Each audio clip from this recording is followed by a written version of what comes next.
The desk chair that belongs to Philomena Rebecca Patillo is an old living room chair that has been covered with a red blanket. Her desk, which is the principal's desk, is really an old four-legged table that probably began its life in a kitchen or an entryway. It is stacked with papers, and a laptop perches precariously on one of those stacks. She uses it to print the worksheets that her teachers have found online.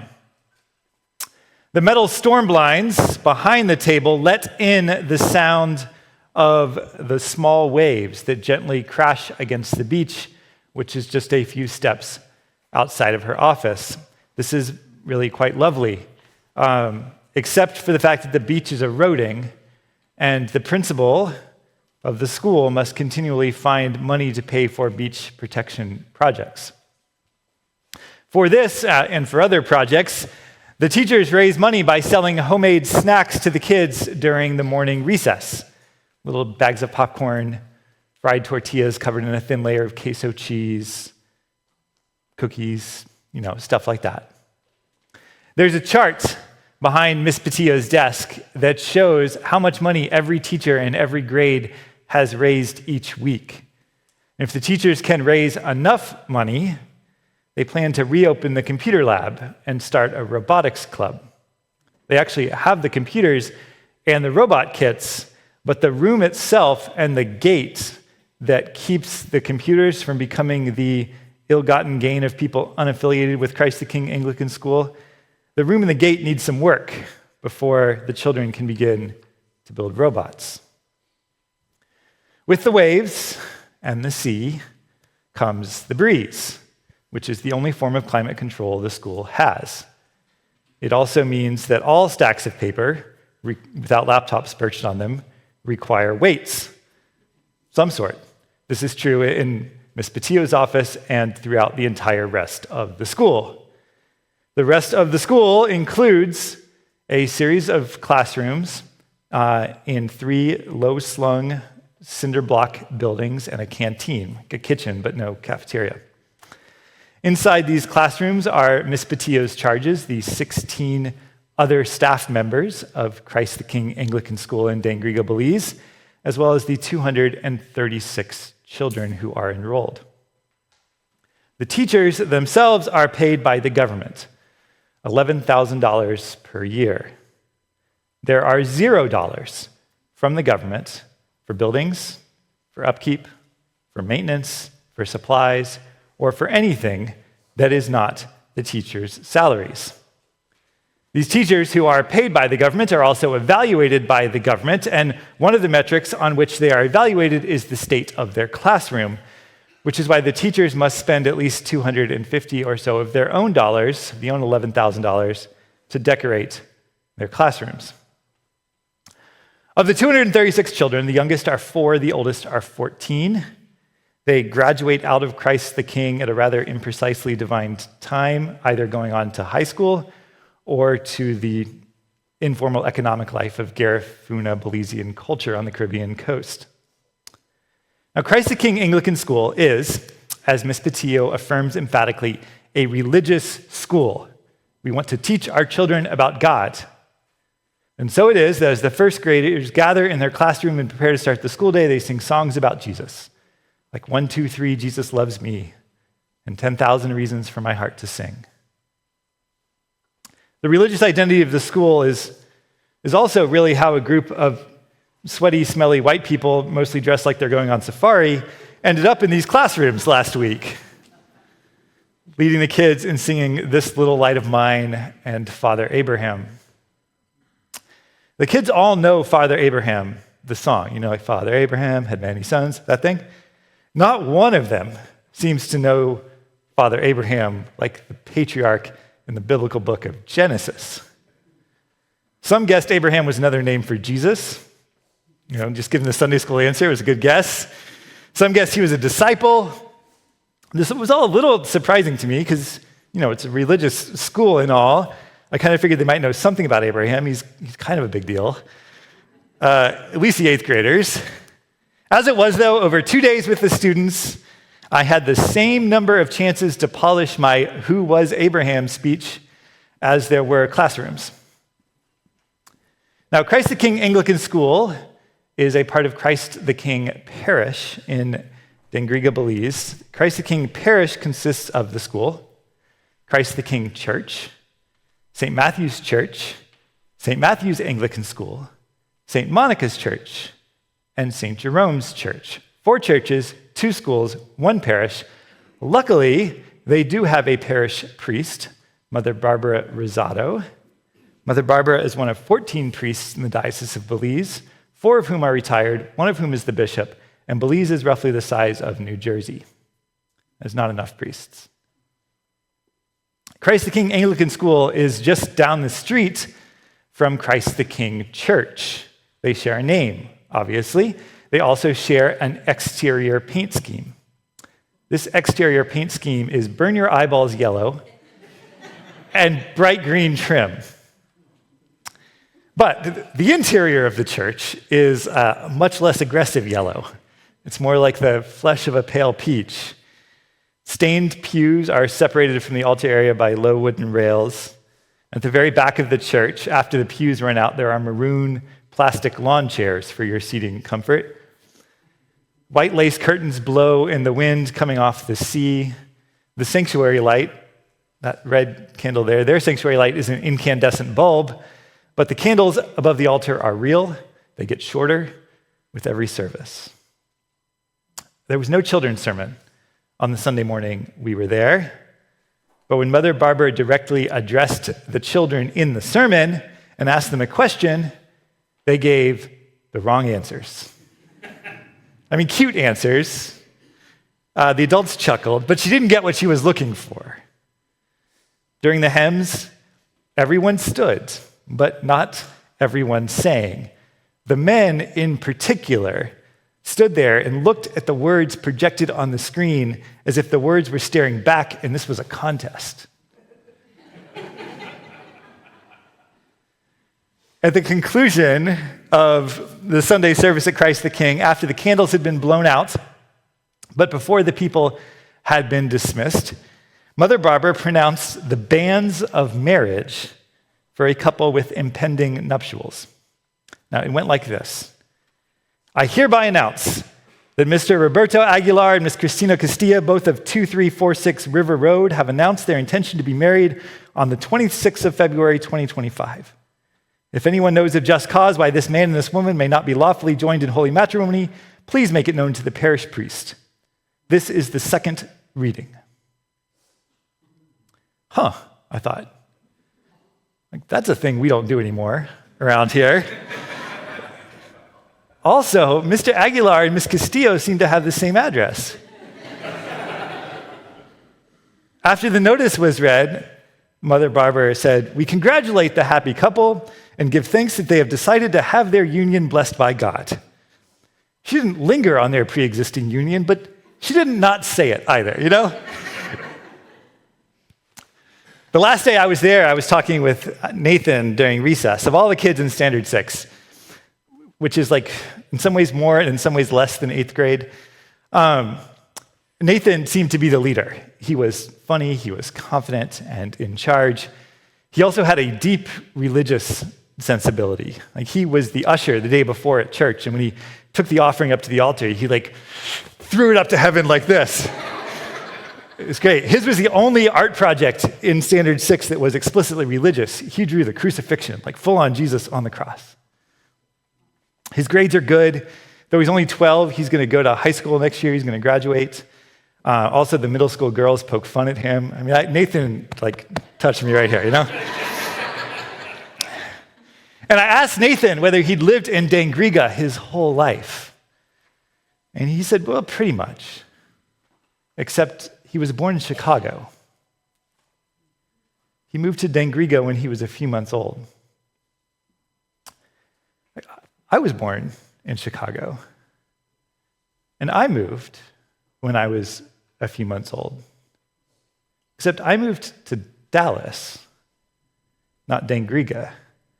And the letters after the D and the A make a heck of a lot of difference. like a lot of difference. Except, in all the ways they don't. Like, our schools here have to run near constant fundraisers. Our teachers are paid not enough money and have to spend their not enough money on supplies for their classroom.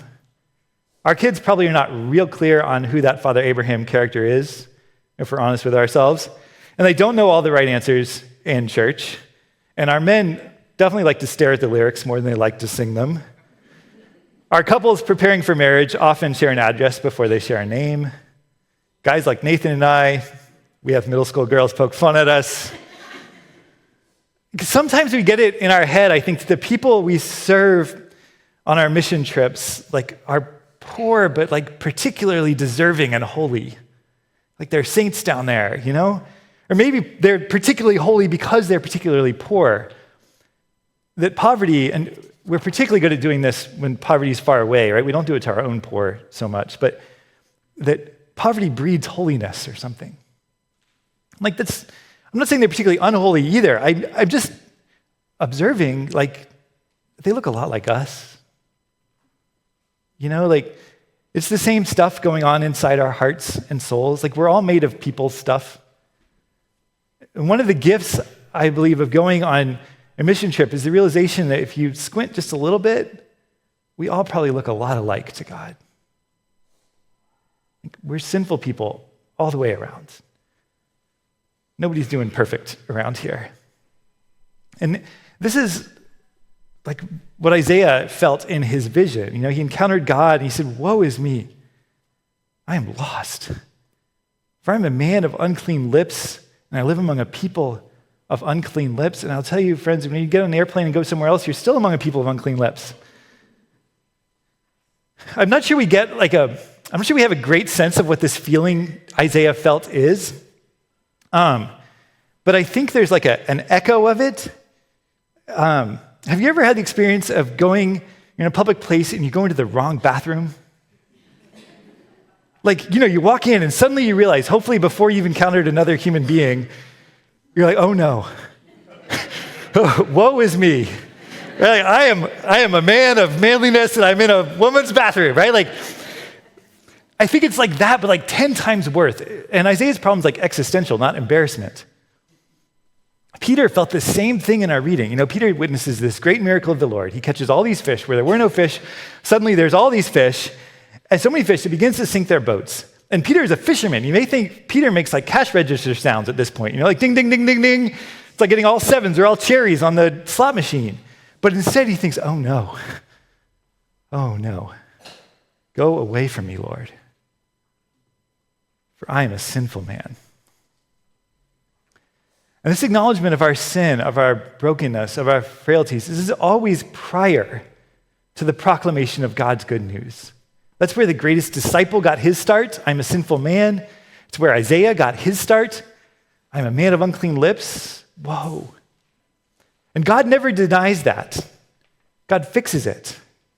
In the Isaiah story with the burning coal, but more importantly for us in the Jesus story, Jesus comes and says, well, he doesn't say, no, you're not. No, he says, do not be afraid. Get up, I've called you. Not because you are perfect and without sin, I've called you even though you are sinful and imperfect. And it's the realization, the acknowledgement, the admitting of our own inadequacy that makes Isaiah, makes Peter able to proclaim the mercy and grace of God. I think one of the greatest things about going on a mission trip is that it helps you realize we all need Jesus, and all is like a really big word. So whether you live in North Texas or the coast of Belize or anywhere else in this world, from God's perspective, from like a God's eye point of view, we all look a lot alike. We're all sinful people among sinful people. And he looks at us and he loves us and he wants to save us all, and he picked us, like he picked Isaiah and Peter, to go preach that good news. Now, I bring you this word today because, it's what the scriptures are about. That's how the sermon works. But also because we're living in some interesting times. We've had a couple weeks, y'all. The planes are falling out of the sky. The Eagles are in the Super Bowl. Whatever is going on in DC is going on, and it's not clear anybody knows what it is, at least of all the people doing it. And I know there are people here this morning who are stressed and scared and sad and angry and fearful, and some who are curious and excited, maybe even hopeful. There's a whole mix of stuff in this room. We are a people of unclean lips, living among a greater big people of unclean lips. It's a hard place to be. Woe are we. And this reminds me of one more Belize story. Now, this one isn't about the classroom or about the church or really anything to do with the mission trip precisely. See, one of the things about the Belize trip, everyone who goes pays their own way, and so we all get down there, and Sunday is our free day. And we go to church. We went to church with our brothers and sisters from Dengriga, and that was wonderful in the morning. But then the afternoon was like free time. You could do whatever you want. You could stay in the hotel, you could go to a waterfall, you could lay on the beach, you could tube on a river, or you could do what I did, which was go snorkeling. And you could go snorkeling despite the fact that it was mostly cloudy and threatening to rain. There were a few of us that went out in an open-air boat. We rowed 14 miles out to the barrier reef, and we stopped at the first snorkel spot. It was now fully cloudy and clearly raining there and there. And the guide gave us a snorkel and told us to put our flippers on, and then told us to get out of the boat. So we looked like a bunch of walruses descending a cliff, and we just, splash, and then we snorkeled, then we got back in the boat. And by the time we got to the second snorkel spot, the dark gray clouds were all around us. And a few in our group suggested, maybe we should go home. Are there really different fish here than there were over there? Maybe we should just go back. And in response, our guide pointed to the two big dark storm clouds that were closest to us. And I kid you not, he said, that one is going to go that way. And that one is going to go that way, like a curtain. And I thought, as I did my walrus fall into the sea, I thought, I'm not a meteorologist, but that seems unlikely. And soon the rain was coming down on our heads so hard that you could just hear it in the back of your head as you're snorkeling. The water, though, really isn't the problem because, we're snorkeling. The problem was the waves, which were now bigger than the snorkel. So we're getting tossed around in the water, trying to swim against the current, and the waves keep topping the snorkel, which sends seawater down the snorkel with a little gurgling sound and really adds to the difficulty of, breathing. And all of this is very hard to keep track of what's going on in the water. So I don't know about you, but I think culturally and politically right now, we're snorkeling in a storm. And I looked up from the water, and there, an arm's length away, was the boat. And I got in, and Kat Heisler greeted me by saying, I'm cold, I'm wet, and I can't see land. All of which was true. But we were in the boat. For as long as there have been Christians have likened the church, the body of Christ, to a boat. We live in a sinful and stormy world, but we have a boat. Now, Christ hasn't fixed the sinful and stormy world part, but what he has done is called sinful men and women like you and like me, of unclean lips, to get into the boat. And then to go and tell others about the boat and invite them to get in. Now, I don't want to push the metaphor too far, but you're going to have to go swim too. The world needs us in the water, fighting to help the poor and the needy and the suffering and the vulnerable and the sick and the scared, because not everyone out there has a snorkel. Some people are just drowning, But Christ has given us a boat and invited us, sinful and imperfect as we are, to get in and to go with him, not to snorkel with the fish, but to fish for the people. Now, this world's crazy as it is right now, is our mission field. Maybe the waves are bigger than we wish they would be. It's more than we bargained for. But we have a boat. And we all need Jesus. Amen.